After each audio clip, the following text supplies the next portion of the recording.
Faith and belief are core concepts within almost every strand of religion. At the same time, the use of these concepts is not limited to that domain. In this video, we will conduct an epistemological investigation into the differences and similarities between some of the connotations of these concepts as they are being used in the religious, philosophical, and scientific domains. You will discover that these differences in meaning can vary extensively as they have evolved over time. Moreover, we will argue that the notion of belief, or the verb to believe, in the traditional religious sense, is not very different from how it is understood in everyday usage.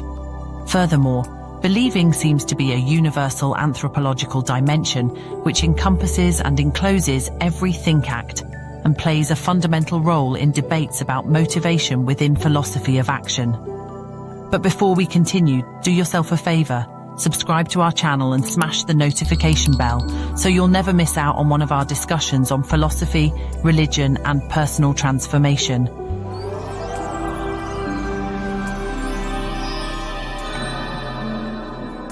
To believe in religious dogma is a kind of belief that is quite different from how man believes a philosophical or a scientific proposition. But still, to believe and to trust in what you believe are cognitive dimensions, without which man cannot survive. To survive, man must act. To act, man depends on information. Only the most valid interpretation of the information at hand will enhance man's chance of survival. However, most of the time, the spur of the moment demands man to act, leaving him little time for extensive rational deliberation. W.K. Clifford famously wrote, "It is wrong always, everywhere, and for anyone to believe anything upon insufficient evidence." But how is life even possible when man has to place all his actions under the embargo of sufficient evidence? What do we take as evidence, and what is sufficient? We hardly need any arguments to underpin the intuition that living life would become unlivable if we decide to put all our actions under a strict, absolute scientific embargo. Man would never reach that utopian state of perfect knowledge in order to act. Therefore, he has to act in the face of an unavoidable degree of uncertainty. This is what William James had to say to Clifford's bold claim to sufficient evidence. Clifford exhorts us to the study of the right use of reason. It is not the belief in this or that proposition that is needed, but constant readiness to reconsider the grounds of our belief and to revise our opinions when new facts come to light. The belief in a proposition is not measured by its evidential force, but by the firmness with which it is held. In this video, we will argue that man has to believe, trust, and act, regardless of the epistemological validity of his knowledge at the time. So it is not what man knows, but what man believes about what he knows that seems to be decisive in how man relates to the state of affairs in his actual and lived world. Within almost every branch of the wisdom of the world, one finds a system of thought that addresses the question of meaning, purpose, and direction. On the same note, many people today can no longer identify with traditional religion and are looking for alternative ways to find meaning. As most traditional churches have lost a substantial part of their monopoly on the topic of purpose and meaning, philosophy might be an interesting option for the wandering soul. But although the value and depth of philosophy as such cannot be denied, philosophy proper, especially in comparison to religion, seems to lack a fundamental dimension.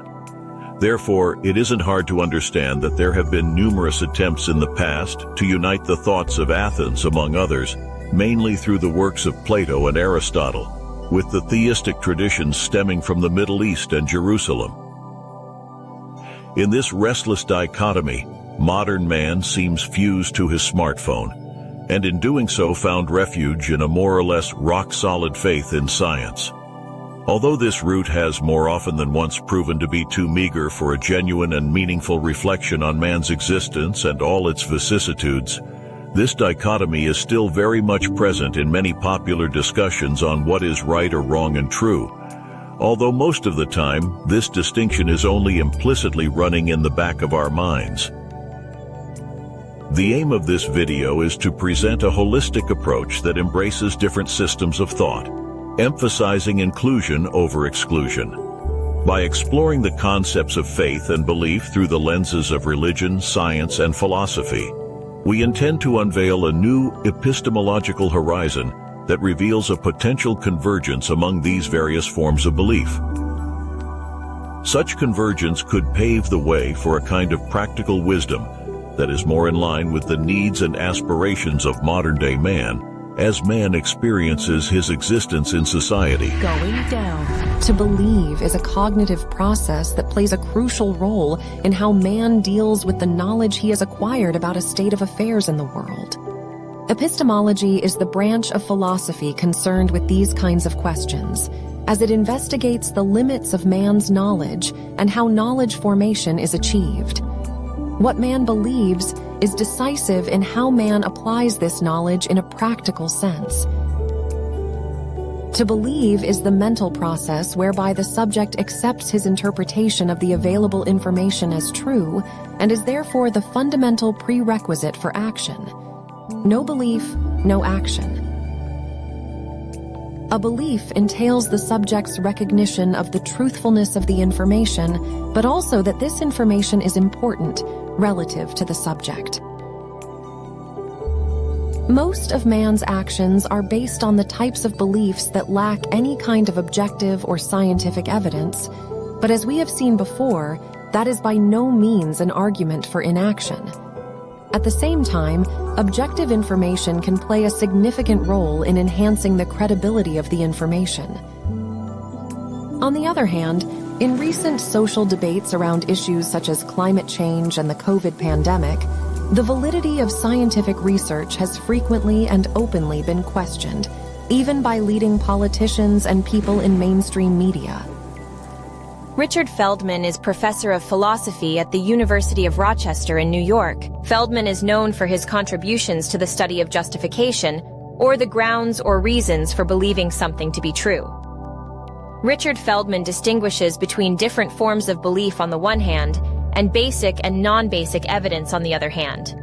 According to Feldman, a belief is only justified if it is supported by sufficient subjective evidence, and therefore seems to echo W.K. Clifford's stance. It is wrong always, everywhere, and for anyone to believe anything upon insufficient evidence. The only difference here is that Feldman's added the adjective subjective to the noun evidence, hinting that this is not the hard evidence Clifford was pointing at. As humans, we tend to see ourselves as creatures with many epistemological structures that enable us to approach reality from a wide variety of angles. Some solely trust their rational agency, while others rely on their gut feeling. But independent of your personal preferred structure of knowing, some philosophers argue that all epistemological structures can be traced back to a rational, explicable proposition or an opinion. A proposition is a binary declarative statement that can only be true or false. A proposition can be an opinion, but an opinion is not necessarily identical to a proposition. We argue that to believe is a twofold epistemological act in which man, first of all, decides whether or not he believes a proposition to be true or not, and secondly, man decides whether this believed proposition is relevant to him. William James compares a belief to an electric wire that can be either dead or alive, depending on this personal relevance. A live hypothesis is one which appeals as a real possibility to him to whom it is proposed. If I ask you to believe in the Mahdi, the notion makes no electric connection with your nature. It refuses to scintillate with any credibility at all. As an hypothesis, it is completely dead. To an Arab, however, even if he be an atheist, the hypothesis is among the mind's possibilities. It is alive. We state that every belief is alive, but from there it does not follow that every belief is dead or followed by an action. Remember, the decision to abstain from acting is an action as well. Furthermore, reasons to support a belief can be objective or subjective, but by contrast, believing is inherently personal and therefore inherently subjective. Going up. In this video, we explore the possibility of establishing a philosophical principle encompassing the sum of various beliefs. we aim to determine if a convergence between religious, scientific, and philosophical belief is achievable. However, within philosophical discourse, several dichotomies can prove to be somewhat confusing in interpreting belief and reality. For instance, the dichotomy between objective and subjective knowledge aligns with the Platonic legacy of thought, which differentiated between being and appearance, or between episteme and true knowledge and doxa or opinion. For Plato, the empirical world is an illusion, a mere copy of the universal and perfect forms that can only be addressed by rational contemplation. So reality is not real for Plato, but even if you subscribe to that Platonic cosmology, do you believe you can find one person that acts according to that view in his lived reality? For most humans, the reality we conceive as reality determines how we act in that reality, right? For the hardcore naturalist, an individual and subjective belief does not qualify as true knowledge, but rather as a weak form of knowing.